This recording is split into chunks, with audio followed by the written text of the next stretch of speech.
Hey guys, congratulations on finishing my first ever CSGO course. So I wanted to do like a small recap after finishing the entire course.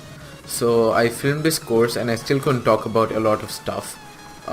You guys, I suggest that you guys check out my streams and more stuff on my YouTube channel to figure out who I am and what I am trying to teach you guys here and learn more stuff about CS.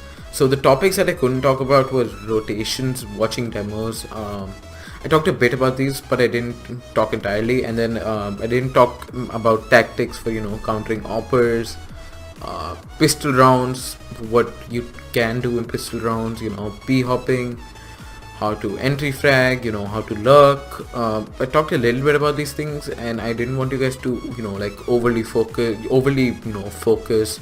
on your role too early in your career, so that you guys can figure out your strengths and your weaknesses simultaneously. You know how to be a great entry fragger is important, but it's not something that you should learn in the beginning of your careers or like whenever you start CS. Also, there's various things that you should learn before trying out for this roles or like finding your strengths and weaknesses. But if you've already reached a level, if you played the game for like 2 or 3,000 hours already, and your strengths, your strengths, and you're working, improving on your strengths and your weaknesses, improving on your weaknesses, mainly using your strengths to improve on your weaknesses. If you're already doing that, then I'd suggest that you guys research a bit about every role and then see what works out best for you. Also, another huge thing that I didn't discuss was baiting, smart baiting specifically, or kill trading is another term that people use. So baiting is a huge part in professional Counter-Strike. A lot of pros call it holding hands, because it's you're on the same distance as holding hands with the your teammate, but then you're not together. You're not together, or you don't line up so that you guys don't die together. And also there's another thing that I wanted to discuss in this course, and that is making your death count. Learning how to stay alive with low HP, or playing different situations or different scenarios with low HP is a kind of fine skill set to learn.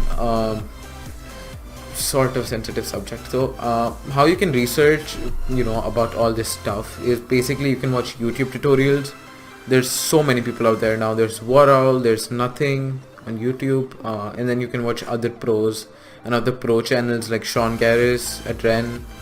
And outside of CSGO, you can read non-endemic books. There's this book I read a few months ago called Mind Gym, and it has stuff that I talked about in the previous practice section, practice and development section. It was all about practicing and attitude, and how your attitude basically limits you in your practice sessions. So if you guys played other sports, it's sort of like that, having the same mentality going into your practice. But if you guys haven't, well, basically about holding your thoughts and your attitude so that you can improve the most you can in practice.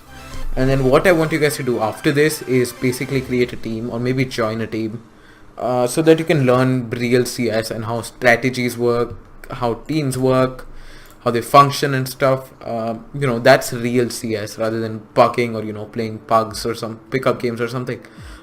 Committing to regular practice is also another huge factor that I think you guys should commit to, or should get used to if you guys want to learn or maybe go pro one day.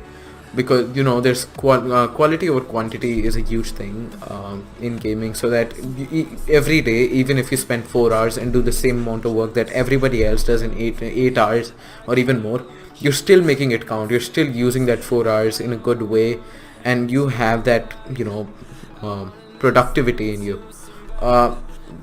Also, another thing is finding your own tactics, your own grenades, criticizing yourself, being your own critic, or just creating like a pre-game routine also works a lot of the time.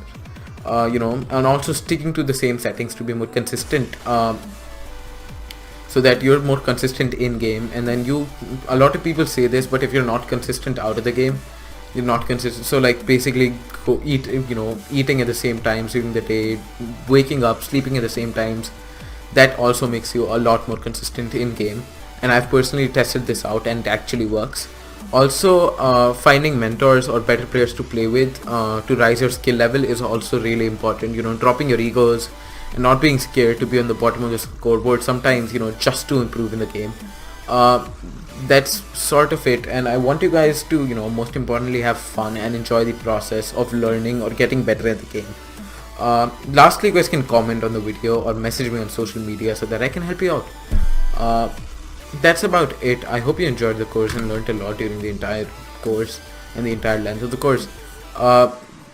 You know, I'm really looking forward to your feedback, and thanks guys for tuning in. I appreciate you guys being here with me and watching the whole course, guys.